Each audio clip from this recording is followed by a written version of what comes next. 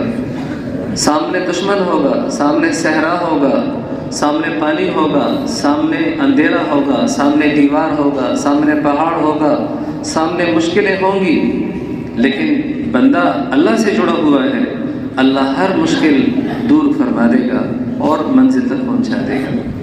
یہی اللہ کا ارشاد ہے، وَمَن يَتَّقِ اللَّهَ يَجْعَل لَّهُ مَخْرَجًا وَيَرْزُقْهُ مِنْ حَيْثُ لَا يَحْتَسِبُ وَمَن يَتَوَكَّلْ عَلَى اللَّهِ فَهُوَ حَسْبُهُ إِنَّ اللَّهَ بَالِغُ أَمْرِهِ قَدْ جَعَلَ اللَّهُ لِكُلِّ شَيْءٍ قَدْرًا وَمَن يَتَّقِ اللَّهَ يُكَفِّرْ عَنْهُ سَيِّئَاتِهِ وَيُعْظِمْ لَهُ أَجْرًا۔ تم مجھ سے ڈرو، گناہوں سے بچو، تو میں ہر تنگی میں سے تمہیں راستہ دوں گا۔ مفہوم؟ تم مجھ سے ڈرو، پرہیزگاری اختیار کرو، گناہوں سے بچو، میری نافرمانی سے بچو، میں ہر تنگی میں سے تمہیں راستہ دوں گا، ہر مشکل تیرے لیے آسان کر دوں گا، تیرے اجر کو بڑھا دوں گا، تیرے گناہوں کو مٹا دوں گا۔ تو مجھ پر بھروسہ کرے گا، میں تیرے لیے کافی ہو جاؤں گا۔ وَمَن يَتَوَكَّلْ عَلَى اللَّهِ فَهُوَ حَسْبُهُ، تو مجھ پر بھروسہ کرے گا اور پھر میں تجھے اپنے غیروں کے حوالے کر دوں، تیرا دشمن دندناتا پھرے، اسباب تجھ سے روٹ جائیں، کائنات تجھ سے ناراض ہو جائے تو کیا ہے؟ کیا ڈر ہے اگر سارے خدائی کو مخالف، کافی ہے اگر ایک خدا میرے لیے ہو۔ ایک اللہ سب کے لیے کافی ہے۔ اگر اختیار دیا جائے اللہ کو لیتے ہو، دنیا کو لیتے ہو، تو بغیر کسی تردد کے فیصلہ کر لو، ہمیں اللہ ہی چاہیے۔ کیوں بھائی؟ اللہ چاہیے کہ دنیا چاہیے؟ اللہ ہی چاہیے۔ اللہ کرے کہ ہم اپنے اس دعوے میں سچے ثابت ہوں، چونکہ جب بازار میں آدمی جب پیسے حاصل کرنے کے لیے جھوٹ بولتا ہے تو وہ اللہ کو نہیں چاہ رہا ہوتا، وہ دنیا کو چاہ رہا ہوتا ہے۔ جب آدمی رشوت لیتا ہے، جب آدمی خیانت کرتا ہے، امانت میں خیانت، کسی نے جائیداد کے کاغذات رکھا دیے، کسی نے پیسے رکھوا دیے، بہن کا حصہ، بھائی کا حصہ آپ کے پاس آ گیا، دکان کی چابی آپ کے پاس آ گئی، کاغذات آپ کے پاس آ گئے، اس وقت کون حقدار کو اس کا حق دے گا؟ کون دے گا؟ جو اس بات کا یقین رکھے گا کہ میری زندگی کا دار و مدار اسباب پہ نہیں ہے، چیزوں پہ نہیں ہے، اللہ کے حکم پر ہے۔ اللہ بنائے گا، اس کے بننے سے کام بنیں گے، اس کے بگاڑنے سے بگڑیں گے۔ اللہ کے ساتھ میں نے اگر تعلق خراب کیا تو میری دنیا آخرت دونوں برباد ہو جائیں گے۔ یہ جملہ ہماری زبانوں پہ کیوں نہیں آتا؟ ایس پی کے ساتھ، ایم ایل اے کے ساتھ، ناظم کے ساتھ، کونسلر کے ساتھ، ایک سیٹ مالدار کے ساتھ اگر میرا تعلق خراب ہو گیا تو میرا سب کچھ خراب ہو جائے گا، یہ تو سنتے رہتے ہیں۔ لیکن میرا اللہ کے ساتھ اگر معاملہ خراب ہو گیا تو میری دنیا آخرت دونوں برباد ہو جائیں گے۔ یہ کیوں ہماری زبانوں پہ نہیں آتا؟ حضور پاک صلی اللہ علیہ وسلم کو طائف میں پتھر پڑے، نبوت کا 10واں 11واں سال، مکہ والوں نے آپ کو نکالا تو آپ طائف تشریف لے گئے۔ آپ اس امید پر گئے تھے کہ یہ لوگ مجھے پناہ دے دیں گے اور میں وہاں مرکز اسلام بنا کے دعوت کا کام کروں گا۔ انہوں نے تو آپ کو گاؤں میں گھسنے ہی نہیں دیا اور پتھر مار مار کے آپ کو میلوں بگایا اور آپ کے سر کا خون آپ کے ٹخنوں تک پہنچ گیا۔ یہ اسلام کے لیے آپ کی کتنی بڑی قربانی ہے۔ لیکن جب آپ نے ان شریروں سے نجات پایا تو آپ نے کیا ارشاد فرمایا؟ آپ نے یہ کہا، یا اللہ یہ کیا بات ہوئی؟ ادھر مجھے کہتے ہو میرا حبیب ہو، انبیاء کے امام ہو، ادھر مجھے اپنا دوست کہتے ہو، ادھر مجھے اتنی عزت دیتے ہو، اور ادھر ایسے نکموں کو، شریروں کو میرے پیچھے لگا دیا، مجھے پتھر مار رہے۔ کہاں کی عزت، کہاں کی دوستی، کہاں کا تعلق؟ اور میں تو بچپن سے ہی ایسا ہوں، یتیم پیدا ہوا، فقر کی زندگی گزاری، مسکنت کی، اور جب دنیا سے رخصت ہو رہے تھے تو ایک ٹکا بھی جیب میں نہیں تھا. ولد یتیما عاش مسکینا مات فقیرا. یتیم پیدا ہوئے، مسکنت کی زندگی گزاری اور فقر کی حالت میں دنیا سے چلے گئے.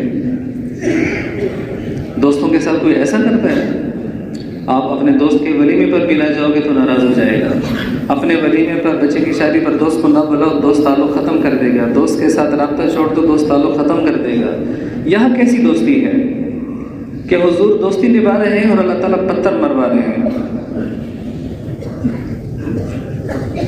آپ نے اپنی زبان سے یہ الفاظ ارشاد فرمائے: اللہم انی اشکو الیک ضعف قوتی وقلت حیلتی وہوانی علی الناس انت رب المستضعفین الی من تکلنی الی بعید یتجہمنی او الی عدو ملکتہ امری. اللہم ان لم یکن بک علی غضب فلا ابالی ولکن عافیتک اوسع لی.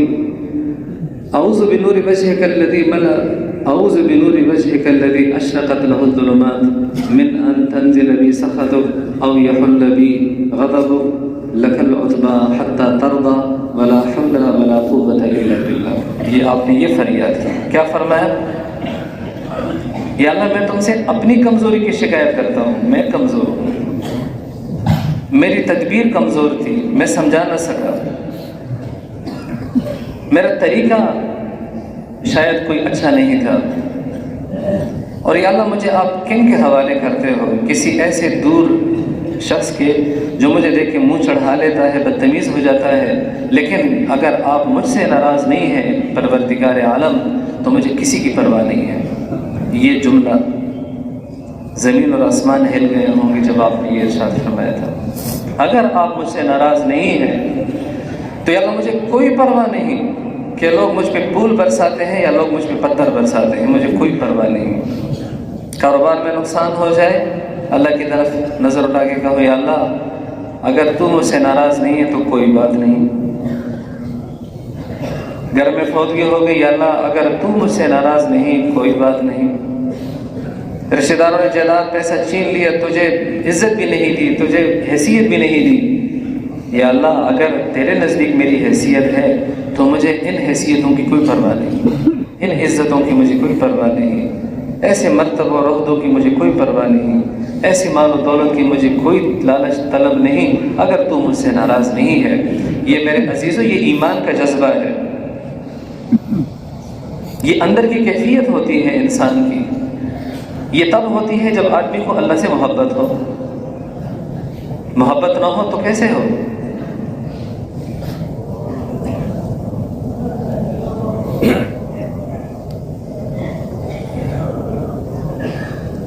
پھر فرمایا کہ میں تیرے اس چہرے کے نور کے طفیل پناہ چاہتا ہوں، تیرے اس چہرے کے نور کے طفیل جس سے سارے اندھیرے روشن ہو گئے.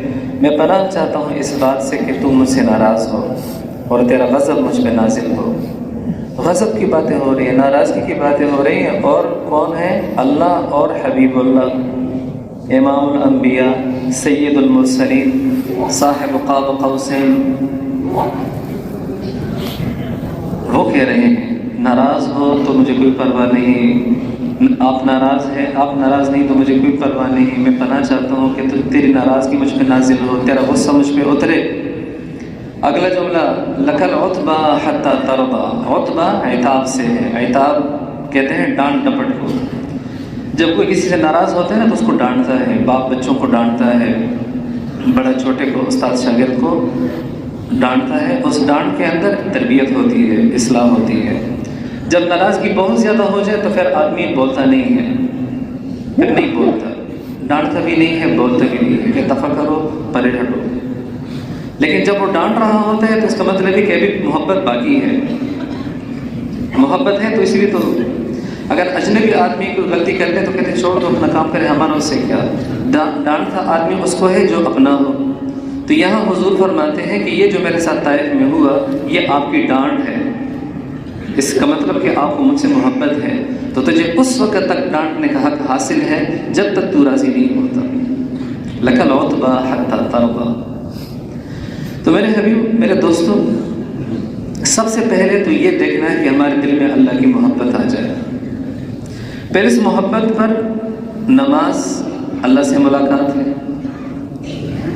تلاوت اللہ سے باتیں ہیں، ذکر اللہ سے باتیں ہیں، زکوٰۃ اللہ کو راضی کرنے کے لیے اپنے محبوب مال میں سے نکال کے دیتے ہیں. کیوں دیتے ہیں؟ اللہ تیری رضا کے لیے.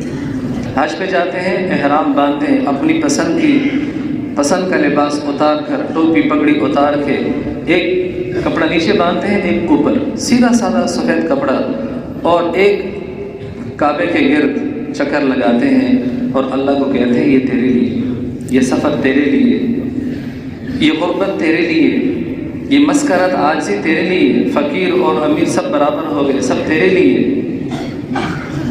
تو یہ عبادات تو مظہر محبت ہے، مظاہر محبت ہے کہ بندہ اللہ کو چاہ رہا ہے. تو مجھے آپ بتاؤ، جو آدمی مسجد میں نہیں جاتا نماز پڑھنے، اس کے پاس کیا دلیل ہے کہ وہ اللہ کو چاہتا ہے؟ روزہ نہیں رکھتا، زکوٰۃ نہیں دیتا، حج نہیں کرتا، عبادات نہیں کرتا، تلاوت ذکر نہیں کرتا، اس کے پاس کیا دلیل ہے کہ وہ اللہ سے محبت کرتا ہے؟ اس لیے تو حضور نے ارشاد فرمایا کہ اسلام اور کفر کے درمیان جو فرق ہے وہ نماز ہے. یعنی کہ نماز کو نکالو تو اسلام مسلمان کفر سے مل جائے گا. اس مسلمان اور کفر کو الگ کرنا مشکل ہے. درمیان میں نماز آئے گی تو پھر یہ انسان کفر سے جدا ہو جائے گا. نماز نہیں آئے گی تو انسان اپنے آپ کو چاہے مسلمان بھی کہے، وہ کفر سے کیسے الگ ہو سکتا ہے؟ اور خود حضور کی زندگی کو دیکھو کہ آپ صلی اللہ علیہ وسلم اتنے بڑے مقام پہ ہونے کے باوجود تو یا تو آپ نماز چھوڑ دیتے کہ بس جو مقصد تھا وہ حاصل ہو گیا، اور یا پھر آپ صرف فرض پڑھ لیتے. لیکن آپ صلی اللہ علیہ وسلم کی نمازیں، حضرت عائشہ فرماتی ہیں کہ کسی نے پوچھا کہ حضور کی نماز کے بارے میں بتائیں. اب وہ صحابہ تو حضور کی نماز کو دیکھتے تھے مسجد میں، اور مسجد میں آپ علیہ الصلاۃ والسلام مقتدیوں کی وجہ سے مختصر نماز پڑھا کرتے تھے، لیکن نفل نماز آپ بہت لمبی نمازیں پڑھتے تھے. تو حضرت عائشہ فرماتی ہیں کان یصلی اربعا، وہ 4 رکعت کی نیت باندھتے، فلا تسأل عن حسنہن وطولہن، پھر کچھ نہ پوچھو وہ نماز کتنی خوبصورت اور کتنی لمبی ہوتی تھی. لمبی نماز، خوبصورت نماز، لمبی نماز، خوبصورت نماز. ایک صحابی آپ صلی اللہ علیہ وسلم کے پیچھے نفل نماز میں کھڑے ہوئے کہ حضور نفل پڑھ رہے میں بھی کھڑا ہوں. آپ صلی اللہ علیہ وسلم نے سورہ فاتحہ کے بعد سورہ بقرہ شروع فرمائی. سورہ بقرہ 2.25 پارے سے زیادہ ہم پڑھتے ہیں تو 20 منٹ 30 منٹ ہمیں لگتے ہیں ایک پارہ پڑھنے کی، اور سورہ بقرہ مکمل کرنے کے لیے کم سے کم 50 منٹ تیز سپیڈ کے لیے چاہیے. سورہ بقرہ پوری فرمائی، اس کے بعد سورہ آل عمران، سورہ نساء، سورہ مائدہ، کوئی 5 پارے آپ نے پڑھے ہوں. اس شخص نے سلام پھیر کے اپنی نماز پوری کر لی. کہتے ہیں میرے بس کی بات نہیں ہے، ایک رکعت میں اپنے 5 پارے پڑھ لیے.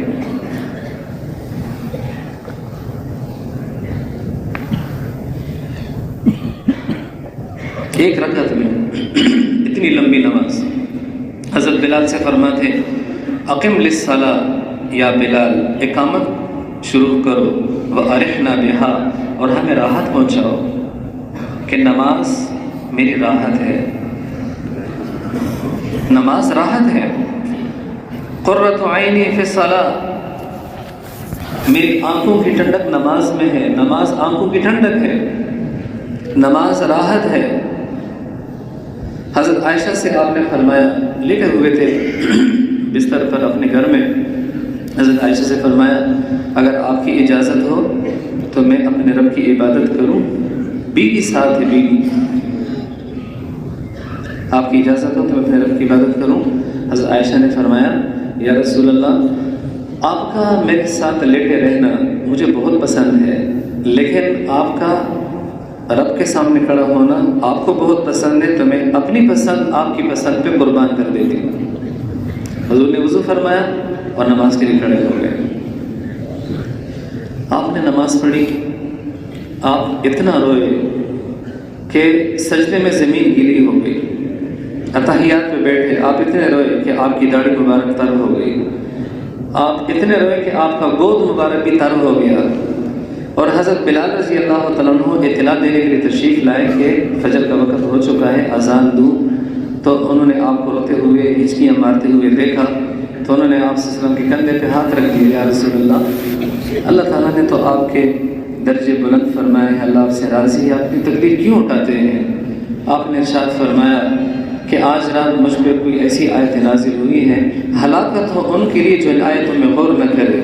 ان فی خلق السماوات والارض واختلاف اللیل والنہار, آسمان اور زمین اور رات اور دن اور ہوائیں اور بادلوں کے چلنے میں نشانیاں ہیں اللہ کی قدرت کی ایمان والوں کے لیے, ان لوگوں کے لیے جو عقل رکھتے ہیں.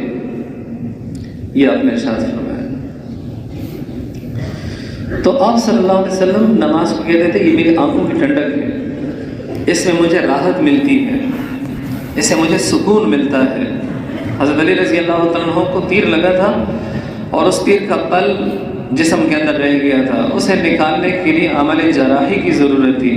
تو آپ نے کہا میں نماز کی نیت باندھتا ہوں, پھر نکال دینا. نماز کی نیت باندھی اور ران کو چیرا, اس کے اندر سے وہ لوہا نکالا, پھر اس کو سیا, اور بعد میں فرمانے لگے مجھے تو پتہ بھی نہیں چلا کہ میں نماز میں ایسے گم ہو گیا تھا.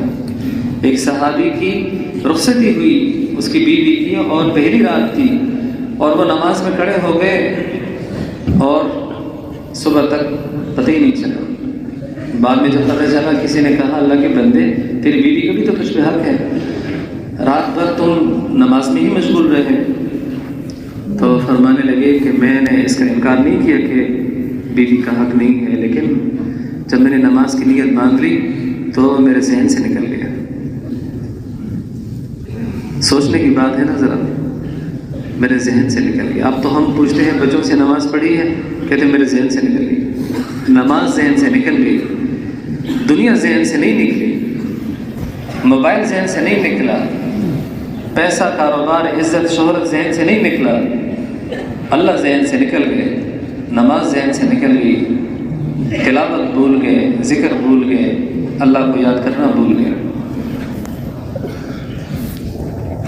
اور نماز تو ایک تحفہ ہے جو اللہ کے حضور میں پیش کیا جاتا ہے.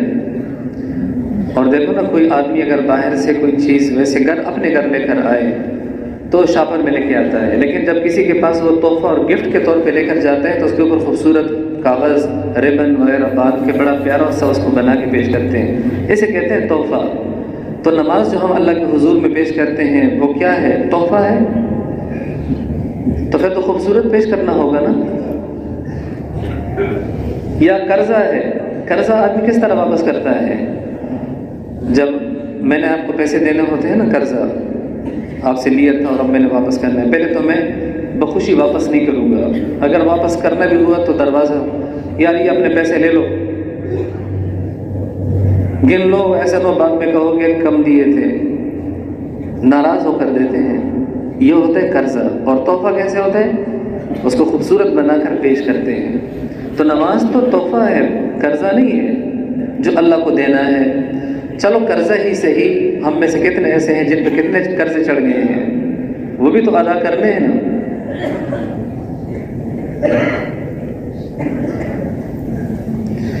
اس پہ محنت کریں گے, پھر اس نماز کے ذریعے سے ہمارے سارے مسائل حل ہوں گے. اور ایک وقت نکال کر قرآن پاک کی تلاوت اور ذکر کے لیے, اس سے انفرادی اعمال سے آدمی کی شخصیت بنتی ہے. یہ میری بات غور سے سنیں. انفرادی اعمال سے کیا بنتا ہے؟ آدمی کی شخصیت بنتی ہے. جیسے اچھے کپڑے پہننے سے, گھڑی پہننے سے, پرفیوم لگانے سے, اچھی گاڑی میں سفر کرنے سے, اچھا موبائل رکھنے سے, اچھا گھر, انسان کی لوگ کہتے ہیں کہ ظاہری پرسنالٹی بنتی ہے, شخصیت بنتی ہے. یہ تو ظاہری چیزیں ہیں, لیکن اندر جو انسان کے اندر اس کا روح ہے, اس کی شخصیت, وہ اندر والی جو ہے وہ تو بنے گی اعمال سے.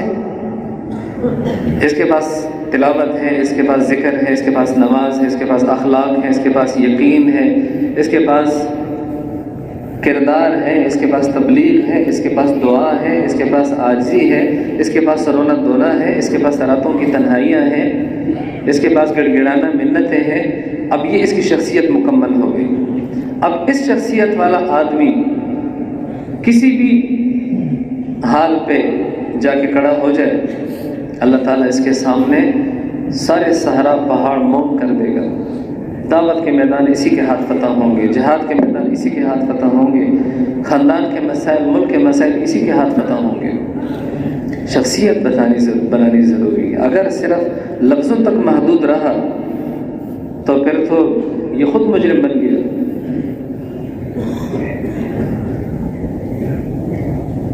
حضور پاک صلی اللہ علیہ وسلم کا ارشاد ہے، علیک بتلاوت القرآن، قرآن کی تلاوت لازم کرو، اس لیے کہ یہ تمہارے لیے زمین میں نور ہے اور آسمان میں ذخیرہ ہے۔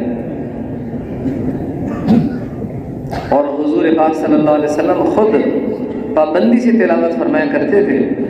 ایک دفعہ آپ یکدم اٹھ کے چلے گئے، ایک وفد کے ساتھ آپ لیٹ تشریف لائے، تو آپ صلی اللہ علیہ وسلم نے معذرت فرمائی کہ میری تلاوت رہ گئی تھی، وہ پوری کرنے کے لیے میں ذرا لیٹ ہوا، لہٰذا آپ لوگ ناراض نہ ہوں۔ یہ امت کو پیغام دیا کہ اپنی منزل اور اپنے اذکار کو پورا کرنے کے لیے میں تمہارے پاس لیٹ آیا ہوں، اور یہی ضروری ہے۔ رمضان میں آپ کے پاس حضرت جبریل آتے تھے اور آپ کا قرآن سنتے تھے، اور جس سال آپ وفات پائے اس سال 2 دفعہ آپ نے جبریل کو قرآن سنایا۔ آپ یہ دیکھیں کہ اللہ تعالیٰ کتنے اہتمام سے اس مقرر فرشتے کو حضور کے پاس بھیجا کرتے تھے، اور یہ مقرر فرشتہ پورا مہینہ حضور کا قرآن سننے کے لیے رہتا تھا وہاں۔ اور نفلوں میں، تلاوتوں میں میں نے پہلے بھی حدیث آپ کو بیان کی کہ آپ صلی اللہ علیہ وسلم کتنی تلاوت فرمایا کرتے تھے۔ ذکر، آپ صلی اللہ علیہ وسلم کے اذکار، صبح و شام کے اذکار موجود ہیں۔ آپ کے بارے میں آتا ہے کہ آپ کی زبان ہر وقت اللہ کی یاد سے تر و تازہ رہتی تھی۔ کان یذکر اللہ تعالی فی کل احیانہ، ہر وقت اللہ کو یاد کرتے تھے، اور زیادہ آپ جو پڑھتے تھے آپ کہتے تھے اللہم اغفر لی وتب علی انک انت التواب الغفور، یا اللہ میری بخشش فرما، مجھ پہ رحم فرما، بے شک آپ توبہ قبول کرنے والے، مغفرت کرنے والے ہیں۔ کثرت سے پڑھا کرتے تھے ربنا آتنا فی الدنیا حسنہ وفی الآخرۃ حسنۃ وقنا عذاب النار، کثرت سے پڑھا کرتے تھے۔ بہت سے اذکار ہیں، میں اس میں صرف اتنا کہنا چاہتا ہوں، اپنے علماء سے پوچھیں کہ مجھے وہ ذکر بتاؤ جو میرے نبی سے ثابت ہے، مجھے وہ وظیفہ دو جو میرے نبی سے ثابت ہے۔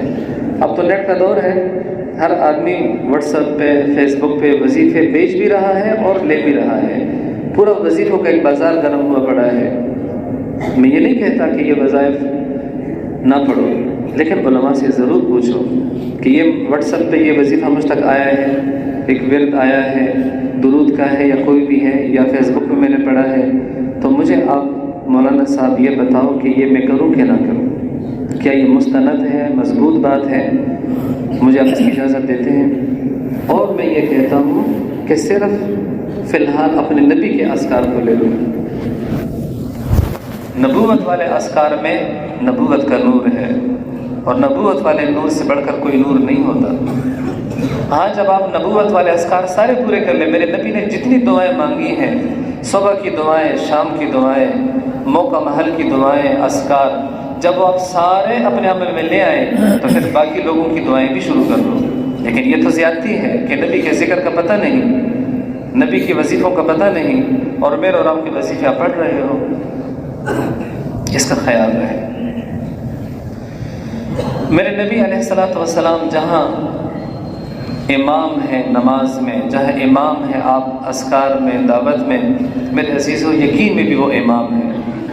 اللہ تعالیٰ نے اپنے کلام میں، اپنی کتاب میں انبیاء کے تذکرے کیوں فرمائے؟ تاکہ امت، آنے والی جو یہ امت ہے، چونکہ ہماری کتاب میں یہ سارے تذکرے ہیں، یہ انبیاء کی زندگی اختیار کر لیں۔ تکلیف میں، مصیبت میں، پریشانی میں، ہر حال میں انہوں نے اللہ کا دامن نہیں چھوڑا۔ کوئی بتا سکتا ہے کہ فلاں نبی نے اللہ کو چھوڑ دیا تھا چونکہ مشکلات بہت آئی تھیں؟ کوئی نہیں بتا سکتا۔ اور کیا یہ آپ بتا سکتے ہو کہ آج کی ہماری جو پریشانیاں ہیں وہ نبیوں سے بھی بڑی ہیں، اس لیے ہم دین کو چھوڑ رہے ہیں؟ کوئی کہہ سکتا ہے یہ؟ اور حضور صلی اللہ علیہ وسلم کو اللہ تعالیٰ نے حکم دیا کہ ابراہیم علیہ السلام اور انبیاء کے پیچھے چلیں۔ ثم اوحینا الیک ان اتبع ملت ابراہیم حنیفا، میرے نبی کو یہ حکم دیا گیا کہ انبیاء کی اتباع کریں، فَبِهُدَاهُ مُقْتَدِهْ، اور خاص طور پہ ابراہیم علیہ السلام کی اتباع کا آپ کو حکم دیا گیا، اور ہمیں حکم دیا گیا کہ اپنے نبی کی زندگی اختیار کر لو، وہی تمہارا امام ہے۔ وہ امام یقین میں بھی، وہ امام سخاوت میں بھی، وہ امام عبادات میں بھی، وہ امام جہاد میں بھی، وہ امام شجاعت اور بہادری میں بھی، وہ امام ہر چیز میں۔ اگر کوئی آپ سے پوچھے، کوئی غیر مسلم، کہ میں مسلمان ہونا چاہتا ہوں اور اے مسلمانوں مجھے کوئی ایک ایسا شخص بتاؤ مسلمانوں میں جس کی ساری زندگی کامل، مکمل، پاکیزہ اور ایسی زندگی جسے اپنایا جا سکے، جس کے پیچھے چلا جا سکے، آسانی بھی ہو اس میں، تو آپ کس کا نام بتاؤ گے؟ اس میں کوئی دوسری رائے تو نہیں ہے نا کہ ہم آنکھیں بند کر کے کہیں گے ہمارے پاس ایک ایسی شخصیت موجود ہے جس کا نام محمد الرسول اللہ صلی اللہ علیہ وسلم ہے۔ آنکھیں بند کر کے جس پہلو سے، جس طرف سے، جس طریقے پر اس کی زندگی دیکھنا چاہو گے، قیامت تک خامی نہیں نکال سکو گے میرے نبی میں۔ ایسی زندگی ہے۔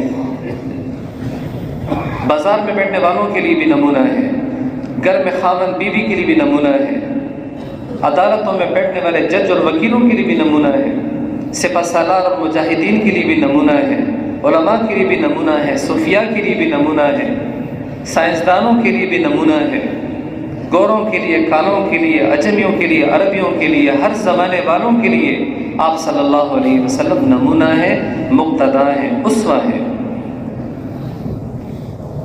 ایسی شخصیت کسی کے پاس نہیں ہے، ہندوؤں کے پاس، مجوسیوں کے پاس، یہود کے پاس، نصارہ کے پاس، یورپ والوں کے پاس، برطانیہ والوں کے پاس، پوری دنیا کے تمام اقوام کو چیلنج کرتا ہوں، کوئی ایک شخصیت ایسی بتاؤ، ہم بتاتے ہیں آپ کو۔ کوئی آپ سے پوچھے مجھے ایسی ایک کتاب بتاؤ کہ جو سچی کتاب ہو،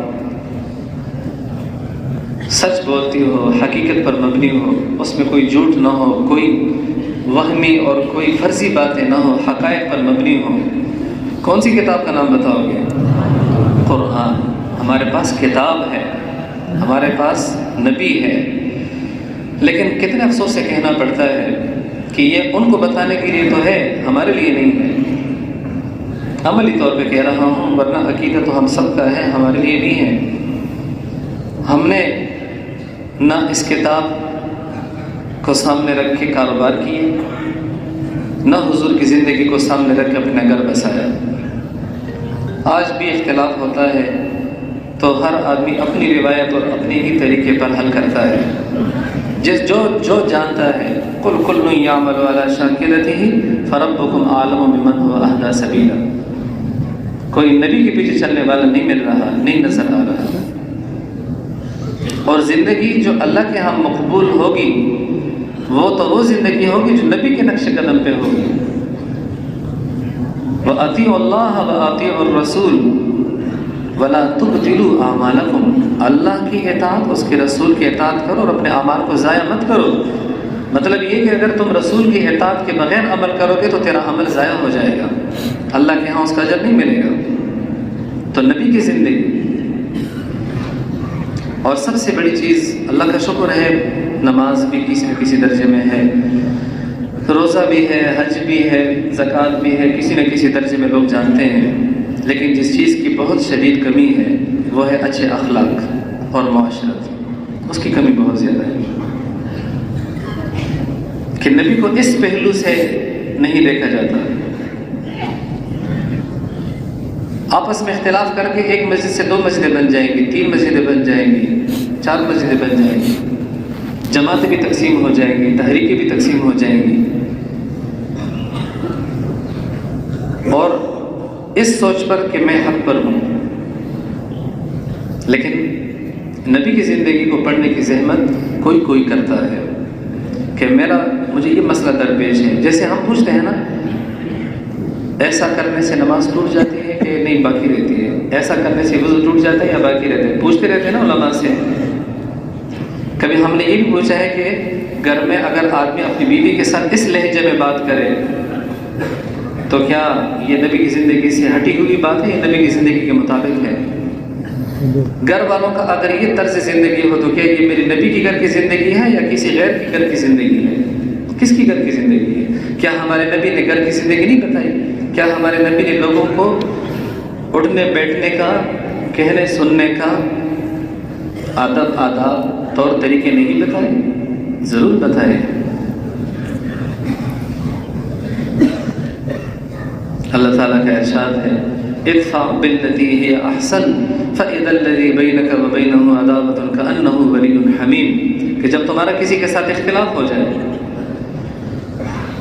تو ظاہری بات ہے اختلاف میں تو لوگ بدتمیزی بھی کرتے ہیں، لڑتے بھی ہیں، نفرت بھی کرتے ہیں، تمہیں کیا کرنا چاہیے؟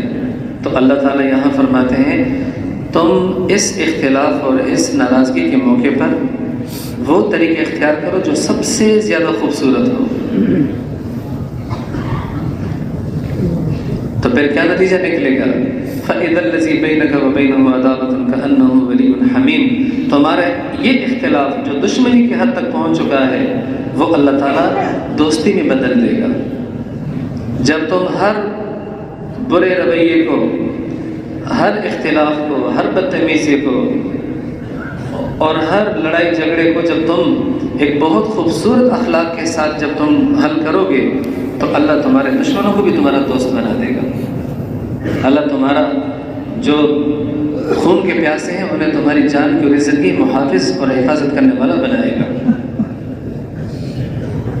حضرت سالم بن عبداللہ بن عمر، حضرت عمر رضی اللہ عنہ کے پوتے سالم بڑے علماء میں سے ہیں۔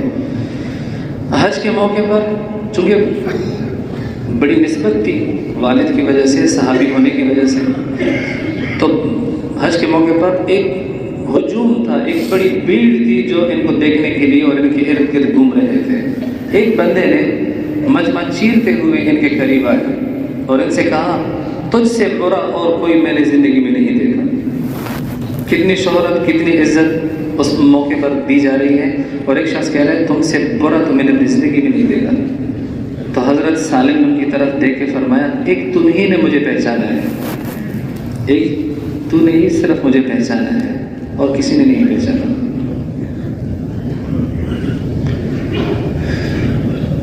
بدلے کی آگ، بدلے کا جذبہ، یہ اسلامی جذبہ نہیں ہے۔ اس جعل الذین کفروا فی قلوبہم الحمیۃ حمیۃ الجاہلیہ، یہ تو حمیت جاہلیہ ہے، یہ تو عصبیت ہے، یہ تو ممنوع ہے۔ رنگ کی بنیاد پر، خاندان کی بنیاد پر، زبان کی بنیاد پر، نسل کی بنیاد پر اس جذبے کے اوپر صحیح غلط فیصلے کرنا، یہ تو حمیت جاہلیہ، عصبیت ہے۔ حضرت حسن بن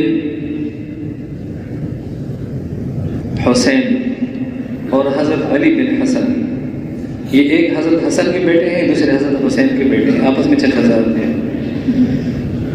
کسی بات پہ اختلاف ہوا تو حضرت حسن بن حسن نے ان کو بہت برا بھلا کہا، بڑی ان کی بےزتی کی۔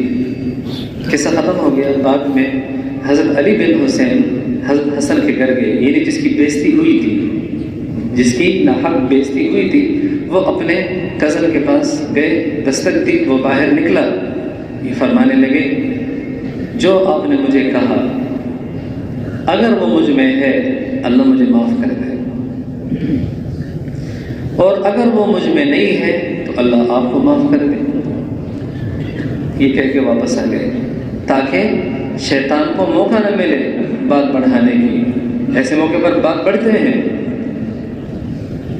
شیطان وسوسے ڈالتا ہے، انسان بھی غلط راستے دکھاتے ہیں۔ کسی کے ساتھ اختلاف ختم کرنے کے لیے اس کے پاس جاؤ، اگر وہ بات جو تم نے مجھے کہی ہے وہ مجھ میں ہے تو اللہ میری بخشش فرما دے، اور اگر وہ بات مجھ میں نہیں ہے تو پھر اللہ آپ کی بخشش فرمائے کہ آپ نے زیادتی کی۔ یہ نہیں کہا مجھ میں تو ایسا کچھ نہیں ہے۔ حضرت امام مالک رحمۃ اللہ علیہ کو معتصم نے کوڑے مارے، خلق قرآن کا مسئلہ تھا، علماء جانتے ہیں۔ وہ کوڑے کیسے مارے کہ معتصم نے، بادشاہ تھا اور یہ وقت کے بڑے امام تھے، عالم تھے، تو یہ اپنے نظریے سے ہٹ نہیں رہے تھے اور حق کا تقاضا تھا کہ یہ جمتے، تو انہوں نے ایک ایسے جلاد کا انتخاب کیا کہ جس نے کہا کہ 10 کوڑے ماروں گا تو یہ بندہ مر جائے گا۔ انہوں نے کہا تمہاری ضرورت ہے۔ وہ کھال کا بنا ہوا کوڑا، وہ جب انہوں نے ایک مارا تو امام مالک کے جسم سے جہاں جہاں وہ کوڑا پہنچا وہاں سے کال اتر گئی، اور انہوں نے 80 کوڑے مارے اور امام صاحب کھڑے رہے۔ کوڑا مارنے والا تک کے گر گیا، امام صاحب کھڑے رہے۔ تو ان کے ایک شاگرد فرماتے ہیں کہ رات بھر میں نے دیکھا کہ وہ چین سے نہ لیٹ سکتا تھا نہ بیٹھ سکتا تھا، بہت تکلیف میں تھے، اور یہ کہتے جا رہے تھے وَجَزَاءُ سَيِّئَةٍ سَيِّئَةٌ مِثْلُهَا فَمَنْ عَفَا وَأَصْلَحَ فَأَجْرُهُ عَلَى اللَّهِ، کہ برائی کا بدلہ برائی سے دو، جتنا تمہارے ساتھ برا ہوا ہے اتنا ہی تمہیں حق ہے، اس سے زیادہ نہیں۔ لیکن جو آدمی معاف کر دے گا اور اپنے معاملے کو درست کر دے گا تو اس کا اجر تو اللہ ہی دے گا۔ تو یاد رکھو میں نے معتصم کو معاف کر دیا، اتنی تکلیف اٹھانے کے بعد کہتے میں نے معتصم کو معاف کر دیا۔ حضرت عمر رضی اللہ عنہ کو کسی نے گالی دی تو حضرت عمر نے جب بدلے کا ارادہ فرمایا تو یہ آیت نازل ہوئی قُلْ لِلَّذِينَ آمَنُوا يَغْفِرُوا لِلَّذِينَ لَا يَرْجُونَ أَيَّامَ اللَّهِ، کہ جو لوگ اللہ سے ثواب اور عقاب کی امید نہیں رکھتے ان کو معاف کرو۔ یہ میرے ایمان والے بندوں سے کہو کہ وہ معاف کر دیں ان لوگوں کو جو اللہ پہ ایمان نہیں رکھتے، اللہ سے امید نہیں رکھتے، ان کو معاف کر دو۔ مسلمانوں کو حکم ہو کہ غیر مسلموں کو معاف کرو، ان سے بھی بدلہ مت لو۔ تو یہ حضور پاک صلی اللہ علیہ وسلم کے اخلاق ہیں۔ یہ میں نے عمومی طور پہ گھر سے باہر کی زندگی، ایک دفعہ آپ صلی اللہ علیہ وسلم ایک سواری پر تشریف لے کے جا رہے تھے، اپنے خچر پہ یا اپنے اونٹ پہ بیٹھے ہوئے تھے، ایک دیہاتی بندے نے آ کے آپ صلی اللہ علیہ وسلم کے گلے میں اپنی چادر ڈالی اور اس کو کھینچا تو آپ کی آنکھیں باہر آ گئی۔ یہ ابو داؤد کی روایت ہے، مضبوط کتاب ہے۔ اور آپ کو نیچے کی طرف کھینچا، آپ جھک گئے، کہنے لگے میرے یہ 2 اونٹ ہیں، ان پر مجھے اناج لاد کر دو۔ تو حضور نے فرمایا مجھے چھوڑو گے تو میں دوں گا نا؟ فرمایا مجھے دو، اس لیے کہ تم نہ اپنے کمائے ہوئے رزق سے مجھے دے رہے ہو اور نہ اپنے باپ کے گھر سے دے رہے ہو۔ لا تحملونی من کدک ولا من کد ابیک، تم اپنے باپ کے مال سے نہیں دے رہے ہو، مجھے دو، یہ میرا حق ہے۔ آپ نے فرمایا لا واستغفر اللہ، لا واستغفر اللہ، نہیں میں نے کب کہا ہے کہ میں اپنے گھر سے دے رہا ہوں، اپنے مال سے دے رہا ہوں، استغفر اللہ یہ میں نے کب کہا ہے؟ پھر آپ نے صحابہ سے کہا کہ ان کو دونوں اونٹوں کے اوپر اناج لاد کر دے، اور کچھ بھی نہیں کہا، چلے گئے۔ اپنی ذات کے لیے لکھا ہے آپ کے اخلاق میں کہ آپ نے اپنی ذات کے لیے کسی سے انتقام نہیں لیا، کسی سے بدلہ نہیں لیا۔ ایک دفعہ آپ نے فرمایا کہ بھائی اگر میں نے کسی کو انجانے میں کوئی تکلیف پہنچائی ہو تو مجھ سے بدلہ لے لے۔ ایک صحابی نے کہا، ہاتھ کھڑا کیا، مجھے آپ نے تکلیف پہنچائی تھی۔ آپ نے فرمایا آؤ مجھ سے بدلہ لے۔ وہ صحابی آیا تو کہنے لگا کہ میں یوں بیٹھا ہوا تھا اور آپ صلی اللہ علیہ وسلم پیچھے سے آئے اور آپ نے یہاں پہلو میں یوں انگلی ماری تو میں ایسے ہو گیا، بس یہی بدلہ میں نے آپ سے لینا ہے۔ تو حضور نے فرمایا لے لو۔ اس صحابی نے کہا اس وقت میرے جسم پر قمیص نہیں تھی اور آپ کی تو قمیص ہے، تو آپ نے قمیص اتار دی۔ تو وہ پیچھے سے آپ کے چمٹ گئے اور مہر نبوت کو چومنے لگے، یا رسول اللہ میں آپ سے بدلہ لوں؟ میں تو بس یہ فضیلت حاصل کرنا چاہتا تھا، میری برسوں سے تمنا تھی کہ میرا وجود آپ کے وجود کے ساتھ بغیر کسی حائل کے لگے، اپنے سینے کو حضور کی کمر کے ساتھ رگڑنے لگے، یہ چاہتا تھا۔ ہم اللہ کو کیا جواب دیں گے؟ صبح سے لے کے شام تک کتنی بدتمیزیاں، کتنی گالیاں، کتنا سخت لہجہ ہمارا، کتنے الٹے سیدھے قول، کتنی غیبتیں، کتنے تبصرے، لوگوں کی پگڑیاں اچھالتے ہیں۔ آپ نے ارشاد فرمایا ان ارب الربا استطالۃ الرجل فی عرض اخیہ المسلم، کہ سب سے بڑا سود وہ روپے پیسے کا سود نہیں ہے، سب سے بڑا سود یہ ہے کہ کوئی مسلمان کسی مسلمان کی آبرو کے بارے میں بات چیت کرے، اس کی آبرو ریزی کرے، اس کی بیٹی، اس کی بیوی، وہ یہ وہ تمہیں نہیں پتہ ان کے گھر میں کیا ہوتا ہے، وہ ایسے لوگ ہیں، اس کی عزت اچھالتے رہیں۔ یہ بینک والے سود سے بڑا سود ہے، اور اس سود کے بارے میں اللہ کا ارشاد ہے کہ اگر تم یہ سود نہیں چھوڑو گے تو میرے اور میرے رسول کی طرف سے اعلان جنگ ہے۔ اور اس سود کے بارے میں پھر کیا ہے، جس کو حضور نے ہر بر واقع دیا، کتنا بڑا سود یہ ہو رہا ہے۔ پھر ہم کہتے ہیں ہمارے اوپر دشمن کیوں مسلط ہو گئے، چیزیں کیوں مہنگی ہو گئی، ظالم حکمران کیوں آ گئے، ڈاکٹر ہمارا علاج کیوں نہیں کرتے، ڈاکٹر ایسے کیوں، پولیس ایسے کیوں، فوج ایسے کیوں، فلاں ایسا کیوں، فلاں ایسا کیوں۔ میرے عزیزوں، ہمارا عمل اوپر سے ہی نہیں جا رہا۔ نماز تو ہماری ایسی ہے جیسے میں نے بتایا، یقین ہمارا جو میں نے بتایا، جیسے اللہ اس کا رسول فرماتے ہیں، اخلاق ہمارے دیکھ لو۔ گھر کی زندگی، تھوڑا سا میں آپ کو گھر کی زندگی کا بتاتا ہوں۔ حضور پاک صلی اللہ علیہ وسلم اشراق کے بعد گھر تشریف لے جاتے ہیں۔ تمام گھروں میں 11 گھر تھے، ہر گھر میں جا کے السلام علیکم اہل البیت، اے گھر والوں السلام علیکم، کیا حال ہے، کیسے ہو؟ فردن فردن فردن فردن تمام گھروں میں تھوڑا تھوڑا جاتے تھے۔ عصر کے بعد جس گھر میں آپ کا قیام ہوتا تھا اس گھر میں آپ چلے جاتے تھے بیوی کے پاس۔ عشاء کے بعد آرام فرمانے کے لیے جو گھر جس کی باری ہوتی تھی وہاں آپ تشریف لے جاتے تو ساری بیویاں وہاں آ کے جمع ہو جاتی اور آپس میں گپ شپ بات چیت چلتی رہتی تھی۔ تو یہ 3 دفعہ دن میں آپ صلی اللہ علیہ وسلم اپنی بیویوں سے ملاقات کرتے تھے، اور ایک ایک فرد کے پاس جا کے اس لیے پوچھتے تھے کہ ہو سکتا ہے ان کو کوئی ایسی ضرورت ہو جو وہ مجھ تک نہ پہنچا سکے، تو میں اکیلے میں ان سے مل کے پوچھوں گا کیا حال ہے، کسی چیز کی ضرورت ہے، تو اگر ضرورت ہوگی تو وہ مجھے اکیلے میں کہہ دے گی کہ مجھے اس چیز کی ضرورت ہے، تو میں انتظام کر لوں گا۔ اور عصر کے بعد الگ، عشاء کے بعد الگ، دن میں 3 دفعہ، اور صبح تک اپنی اس بیوی کے ساتھ رہتے تھے جس کی باری ہوتی تھی۔ آپ صلی اللہ علیہ وسلم ایک دفعہ عشاء کی نماز گھر میں لیٹے ہوئے تھے عائشہ رضی اللہ عنہ کے پاس۔ رات کو تہجد کے وقت میں کوئی دیر کے ساتھ آپ صلی اللہ علیہ وسلم اٹھ کے نکل گئے۔ حضرت عائشہ بھی آپ کے پیچھے نکل پڑی۔ یہ غور سے سنو کہ کہاں جاتے ہیں؟ آپ کے بقیع میں جو قبرستان ہے مدینہ منورہ میں، وہاں آپ شہداء کے جو بہت کے شہداء تھے، دوسرے شہداء تھے، ان کی قبروں پہ آپ کھڑے ہو کے آپ نے کچھ پڑھا، ان کے لیے دعا کی۔ جب آپ واپس مڑے تو آپ نے کڑکڑ کی آواز سنی کہ کوئی میرے پیچھے ہے، تو آپ اس طرح چل پڑے۔ حضرت عائشہ فرماتی ہے میں تیز چل پڑی، حضور بھی تیز چل پڑے، میں دوڑ پڑی، حضور بھی دوڑ پڑے، میں جلدی سے آ کے اپنے بستر میں لیٹ گئی اور میں نے اپنے اوپر چادر لی۔ اب حضور تشریف لائے اندر تو میرا سینہ دڑ دڑ دڑ دڑ کر رہا تھا، تو حضور نے دیکھا تو آپ نے فرمایا کہ عائشہ میں نے آواز نہیں دی کہ میں تو سو رہی ہوں، تو آپ نے فرمایا عائشہ میں نے آواز دی جی۔ میں کہا پیچھے تم میرے پیچھے آئی تھی؟ اب وہ چپ۔ فرمایا مجھے تم بتاؤ گی یا پھر اللہ تعالیٰ مجھے بتا دیں گے؟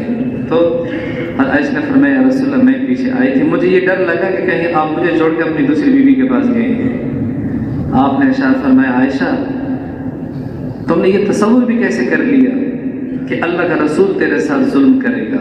یہ تو تیرا حق ہے کہ میں یہ رات تیرے پاس گزاروں، تم نے یہ کیسے تصور کر لیا کہ اللہ کا رسول تیرے ساتھ زیادتی کرے گا؟ میں خاموشی سے اس لیے اٹھا کہ تمہاری نیند خراب نہ ہو۔ سید الانبیاء اپنی بیوی کے آرام کا بھی خیال رکھتے ہیں۔ کنڈی میں نے آہستہ سے کھولی اور میں باہر چلا گیا تاکہ آپ کی نیند خراب نہ ہو۔ اور پتہ ہے جبریل آئے تھے اور انہوں نے مجھے باہر آواز دی، پکارا۔ اللہ نے انہیں بھیجا تھا کہ جا کے ان سے کہو کہ بقیع میں جائے اور قبرستان میں مردوں کے لیے دعا کرے۔ تو میں ان کی پکار میں باہر گیا اور تمہیں پتہ ہے کہ جبریل اندر کیوں نہیں آیا؟ کہ آپ میرے ساتھ لیٹی ہوئی تھی اور آپ نے چادر نہیں لیا ہوا تھا، تو ان کو شرم آ رہی تھی کہ میں اس حالت میں اندر جاؤں، اس لیے انہوں نے باہر مجھے بلا لیا۔ حضور کے گھر کی زندگی، حضرت عائشہ رضی اللہ تعالیٰ عنہ فرماتی ہیں کہ میں نے ایک آدمی کی نقل اتاری، ہم اتارتے رہتے ہیں نا، لوگوں کے نقل اتارتے ہیں، کسی کی چال کی نقل، کسی کے کھانے کی نقل، کسی کی باتوں کی نقل، کسی کے اٹھنے بیٹھنے کی نقل، کسی کے کھانے پینے کے۔ فرمایا میں نے ایک آدمی کی نقل اتاری تو آپ صلی اللہ علیہ وسلم نے فرمایا یہ مجھے بالکل پسند نہیں ہے، میں کسی کی نقل اتاروں اور بدلے میں مجھے پوری دنیا بھی کوئی دے دے مجھے پھر بھی پسند نہیں ہے، میں کسی بھی قیمت پر کسی کی نقل نہیں اتارنا چاہتا۔ امت کو پیغام دیا، بیویوں کی تربیت فرمائی کہ کسی کی غیبت مت سنو۔ حضرت عائشہ فرماتی ہے کہ میں نے صفیہ بنت حیی رضی اللہ تعالیٰ عنہ جو کہ قد کی چھوٹی تھی، تو حضرت عائشہ فرماتے ہیں کہ وہ صفیہ، یعنی میں نے اپنے ہاتھ کے اشارے سے یہ تاثر دیا کہ وہ ٹڈی، وہ چھوٹی قد والی۔ تو حضور نے فرمایا کہ عائشہ ایسی بات تمہاری زبان پہ آئی ہے کہ اگر تمہارے منہ کے لعاب کو سمندر میں ملایا جائے تو سمندر کا پانی زہر بن جائے، سمندر کا پانی زہر بن جائے۔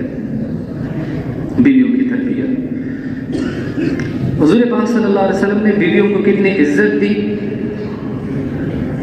بیویوں کی کتنی آپ نے تربیت فرمائی۔ دو چیزیں ہوگی۔ تیسری، بیویوں سے جب آپ کو کوئی ناگواری درپیش ہوئی، کوئی ایسا واقعہ جو آپ نہیں چاہتے تھے اور ہو گیا، اس کو آپ نے کیسے ہینڈل کیا، کیسے اس کو چلایا، یہ 3 ابواب میں حضور کی ساری زندگی اور حضور کے گھر کو جمع کیا ہے۔ اللہ تعالیٰ بہت جزائر خیر دے محمد صالح المجد مدظلہ جو سعودیہ کے بڑے عالم ہیں، اور اس میں ریاض میں غالباً وہ رہتے ہیں، انہوں نے کتاب لکھی ہے کیف عاملہم، کیف عاملہم کا مطلب کہ آپ صلی اللہ علیہ وسلم نے بیویوں کے ساتھ کیسے زندگی گزاری، بچوں کے ساتھ کیسے زندگی گزاری، نواسیوں کے ساتھ اور نواسوں کے ساتھ اپنی کیسی زندگی گزاری، منافقین، مشرکین، غرباء، مساکین، فقراء، یتیم وغیرہ وغیرہ کے ساتھ آپ نے کیسی زندگی گزاری۔ اتنی بڑی کتاب ہے 850 صفحوں کی، اس میں سے کوئی 80 صفحے انہوں نے صرف حضور کی ازدواجی زندگی کے اوپر لکھے ہوئے ہیں۔ میں نے ایک جگہ پر یہ حدیث سنائی کہ آپ صلی اللہ علیہ وسلم ایک سفر میں اپنی بیوی صفیہ کے ساتھ تھے، تو جب اس کو اونٹنی پر بٹھانے لگے تو وہ اونٹنی اونچی تھی اور صفیہ کا قد چھوٹا تھا، ام المومنین رضی اللہ عنہا کا۔ تو آپ صلی اللہ علیہ وسلم نے صحابہ سے کہا، وہ تھوڑے کنارے پر ہو گئے اور حضور نے اپنا گھٹنا مبارک زمین پہ ایسے رکھا، ایسے آپ بیٹھ گئے، اور صفیہ سے کہا کہ اپنے آپ پاؤں یہاں رکھو اور دوسرا پاؤں رکاب میں رکھے اونٹنی پہ بیٹھ جاؤ۔ اپنے جسم مبارک پر اپنی بیوی کا پاؤں رکھوا کر انہیں چڑھا کے اونٹنی پہ بٹھایا ہے۔ تو وہ میرے مولوی صاحب میرے مشاگرد تھے، تو وہ مجھے کہنے لگے کہ میری برسوں کا میرا عشق تھا وہ دور ہو گیا۔ میں نے کہا وہ کیا؟ کہتے میں اپنی بیوی کو اپنے ساتھ سفر میں نہیں لے کے جاتا تھا، کیونکہ میری بیوی قد کی بہت چھوٹی تھی، مجھے شرم آتی تھی، یہ میرے ساتھ چلے گی تو لوگ کیا کہیں گے مولوی صاحب کی بیوی اتنی سی۔ تو اب تو میری آنکھیں کھل گئی، یہ تو حضور پاک صلی اللہ علیہ وسلم کی بیوی کم قد کی تھی اور آپ کے ساتھ سفر میں تھی اور ام المومنین تھی۔ تو میں نے تو اپنے آپ کو ملامت کرنا شروع کیا کہ ہم کہاں اور حضور کی زندگی کو دیکھو۔ اپنے گھر میں خود اپنے کپڑے صاف کرتے تھے، جوتا پڑ جاتا تھا اس کو خود سیتے تھے، اپنے کپڑوں کی سلوٹیں خود اتارتے تھے، گھر والوں کے ساتھ مدد کرتے، جھاڑو دینے میں بھی، برتن دھونے میں بھی، کھانا بنانے میں بھی۔ ایک سیدھی سادی زندگی آپ صلی اللہ علیہ وسلم کی تھی، گھر میں آپ کی کوئی شاہانہ زندگی نہیں تھی۔ تو میرے عزیز اور دوستو، یہ تو اتنا بڑا مضمون ہے کہ اگر سال ہر سال بھی اس پر بولا جائے، سنا جائے تو کم ہے۔ ہماری بدقسمتی یہ ہے، اور آنے والی نسل کی تو اور زیادہ ہے، کہ انہیں اداکاروں کے بارے میں تو پتہ ہے، گلوکاروں کے بارے میں تو پتہ ہے، اور کھلاڑیوں کے بارے میں تو پتہ ہے، تفصیلاً جانتے ہیں، اگر نہیں پتہ تو اپنے نبی کی زندگی کے بارے میں نہیں جانتے۔ حتیٰ کہ ہم جیسے جو اپنے آپ کو پڑھا لکھا کہتے ہیں، ہمیں بھی حضور پاک صلی اللہ علیہ وسلم کی زندگی کا پتہ نہیں ہے. حضور کے گھر کی زندگی کیا تھی، حضور کی معاشرت کیسی تھی. اگر اخلاق پہ قابو نہ آیا، بس یہ آخری حدیث سنا کہ میں بات ختم کرتا ہوں، اگر اخلاق پہ ہم نے اپنا گرفت مضبوط نہ کیا، اپنے اخلاق کو ہم نے سنبھالنے کی کوشش نہ کی، جو زبان پہ آیا کہہ دیا، جو دل میں آیا سوچ لیا، جو دماغ میں آیا وہی ذہن بنا لیا، تو نہ ہماری نمازیں ہمیں اللہ کے عذاب سے بچا سکتی ہیں، نہ ہماری تبلیغ، نہ میرا علم، نہ ہمارا علم، نہ ہمارے مدرسے، نہ ہمارا تصوف، نہ ہمارے معاملات، نہ ہمارے حج اور زکوٰۃ، یہ ہمیں نہیں بچا سکتے.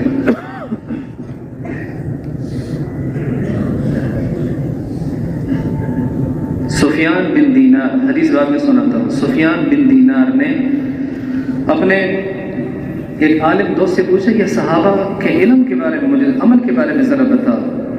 فرمانے لگے صحابہ کے عمل کے بارے میں کیا پوچھتے ہو؟ صحابہ عمل تھوڑا کرتے تھے لیکن اجر انہوں نے اللہ سے بہت زیادہ لے لیا. فرمایا وہ کیسے؟ فرمایا ان کے دل جو تھے نا، دل اور سینے وہ صاف تھے. اس وجہ سے ایک آدمی کے دل میں بغض ہے، نفرت ہے، سارا دن غیبت کرتا ہے، بدگمانی سے اس کو فرصت نہیں ملتی، تہمت الزام وہ لگاتا ہے اور پھر کہتا ہے میں روزانہ 15 سے 12 کی تلاوت بھی کرتا ہوں. تو بھائی جان، یہ تم اپنے لیے نہیں کر رہے ہو، یہ تم ان کے لیے کر رہے ہو جس کی تم غیبت کرتے ہو. میں ہر سال حج کرتا ہوں، ہر سال عمرہ کرتا ہوں، میں نے مدرسہ بنا لیا، میں وہاں کا سارا خرچہ چلاتا ہوں، مسجد میں نے بنا لی، اس کا سارا خرچہ چلاتا ہوں، کروڑوں روپے میں خرچ کرتا ہوں دین پر، لیکن زبان پہ قابو نہیں ہے، اخلاق صحیح نہیں ہے، بیوی کے ساتھ، بچوں کے ساتھ، دوستوں کے ساتھ، پڑوسیوں کے ساتھ، کاروبار میں شریکوں کے ساتھ. تو کبھی نہ سمجھنا کہ تمہارے لیے کچھ جمع ہو رہا ہے، یہ اوروں کے لیے جمع ہو رہا ہے. اسی پر میں حدیث سناتا ہوں کہ حضور نے صحابہ سے پوچھا مجھے یہ بتاؤ کہ مفلس کون ہے؟ مفلس کا مطلب نادار، غریب. صحابہ نے جواب میں کہا یا رسول اللہ جس کے پاس پیسے نہیں، جس کے پاس چیزیں نہیں، وہ مفلس ہے، نادار ہے. آپ نے فرمایا نہیں، میری امت کا مفلس یہ نہیں ہے، میری امت کا مفلس وہ ہے کہ جو نماز، زکوٰۃ، روزہ، حج، جہاد یہ عبادات لے کر آئے گا، لیکن ساتھ یہ بھی لے کر آئے گا کہ اسے گالی دی، اسے تپڑ مارا، اس کا خون بہایا، اسے قتل کیا، اس کے پیسے دبائے، اس کی جائیداد دبا لی، ادھر بے عزت کیا، اس کی غیبت کی، بدگمانی کی. وہ بھی آئیں گے، وہ سارے کے سارے لوگ کھڑے ہوں گے، ادھر یہ کھڑا ہوگا، وہ اللہ سے کہیں گے یا اللہ انہوں نے دنیا میں ہمارے ساتھ یہ سب کچھ کیا، ہمیں انصاف چاہیے. اب وہ گھر تو پیسے اور چیزوں کا تو ہے نہیں کہ آدمی پیسے دے دے، اور وہاں کا صحت و عمل ہے. اللہ فرمائیں گے تمہیں ملے گا، اس کی عبادت ہے لے کے اللہ ان کو دیتا جائے گا، اس کی عبادت ہے لے کے ان کو دیتا جائے گا. وہ ایک ایک کر کے جنت جا رہے ہوں گے. کس کے عمل پہ؟ اس کے عمل پہ. اچھا وہ ابھی باقی ہیں اور عمل ختم ہو گیا، ساری تبلیغ ختم ہو گئی، سارا علم ختم ہو گیا، سارے حج نمازیں ختم ہو گئی، اور ابھی بھی لوگ ہیں. وہ کہیں گے یا اللہ ہمارے ساتھ کیا ہوگا؟ اللہ نے فرمایا کوئی زیادتی نہیں ہوگی، تمہیں بھی ملے گا. کیا ملے گا؟ تم اپنے گناہ لاؤ، ان کے گناہوں کو اس کے اوپر ڈالا جائے گا، ان کے گناہوں کو اس کے اوپر ڈالا جائے گا. لوگ ان کی نیکیاں لے کے جنت میں چلے جائیں گے، یہ لوگوں کے گناہوں کو لے کے جہنم میں چلا جائے گا. یہ حدیث ہے، پوچھ لو علماء سے. حضور نے فرمایا یہ میری امت کا غریب ترین فقیر مسکین انسان ہے جس نے عمل تو کیا، عمل کی حفاظت نہیں کی، تبلیغ تو کیا، تبلیغ کی حفاظت نہیں کی. ابھی اچھا خاصا مسجد کا نمازی، دیندار، نیک، اور اسے آپ کسی معاملے کے بارے میں کہو یہ ٹھیک کرو، جاؤ اپنا کام کرو. دین اپنی جگہ اور یہ اپنی جگہ. بھائی اپنی اپنی جگہ کوئی نہیں ہے. اللہ اور اس کے رسول کا بندہ اور غلام بن کے چلو گے تو نجات ملے گی. یہ میرے باپ کا دین نہیں ہے، یہ میرے اللہ کا دین ہے. اسی کے مطابق چلیں گے تو کامیابی ملے گی. تو میرے عزیز اور دوستو، یہی باتیں ہم نے اپنی زندگی میں زندہ کرنی ہے. تبلیغ میں تو ہم سے روزہ لگا کے 27 دن اپنے مقام پہ رہیں گے نا. تبلیغ کا مقصد کیا ہے کہ دین زندہ کرنے کا جذبہ دل میں پیدا ہوتا ہے، اور اسی کڑن اور اسی جذبے میں تمام دنیا کے انسانوں کو دین پہ کھڑا کر دیں. لیکن جب جذبہ پیدا ہو گیا تو اب اس پہ دین میں آگے چلنے کی کوشش بھی تو کرو. 27 دن تمہارے اپنے مقام کے ہیں، ایک چلہ تبلیغ کا، باقی مقام 4 مہینے لگا لیے، باقی مقام 7 مہینے لگا لیے، باقی اپنا مقام محلہ، اپنا کاروبار، اپنی بیوی بچے، اپنی معاشرت. تو علماء سے پوچھو کہ مجھے میرے نبی کے بارے میں بتاؤ، جیسا کہ میں نے شروع میں سوال کیا تھا کہ کس کا نام بتاؤ گے. اپنے نبی کا پوری دنیا کو ہم بتائیں گے اور ہم خود بھول جائیں گے اپنا سبق. میں اپنے نبی کی زندگی میں ڈلنا چاہتا ہوں. وہ میرا سانچہ ہے، قالب ہے. یہ بٹے والی اینٹیں بناتے ہیں نا، تو ساری اینٹیں ایک جیسی کیوں ہوتی ہیں؟ کہ وہ خام مال وہ ایک لوہے کے، لکڑی کے اس میں ڈالتے ہیں سانچے میں، اور جب اس کو نکالتے ہیں تو اسی طرح کی وہ اینٹ بنی ہوئی ہوتی ہے. تو میں خام مال ہوں، ناکارہ ہوں. میں اپنے نبی کے سانچے میں ڈلنا چاہتا ہوں تاکہ میں امتی بن سکوں، تاکہ میں وارث بن سکوں. تو میرے گھر کی زندگی مجھے بتاؤ، مجھے نبی کی سیرت پڑھاؤ. علماء کرام سے سیرت کے بارے میں پوچھو. مجھے میرے نبی کی ساری زندگی چاہیے، باقی باتیں بعد میں ہیں. کاروبار سے وقت نکالو، گھر سے وقت نکالو، اپنے بیوی بچوں کو بھی بتاؤ. ہمارے اس نسل کا آگے کیا بنے گا جو 10 گھنٹے موبائل میں دیکھتے رہتے ہیں؟ تعلیمی اداروں میں کہیں نبی کا تو کیا دین کا نام و نشان باقی نہیں رہا. کالج یونیورسٹیوں سے دین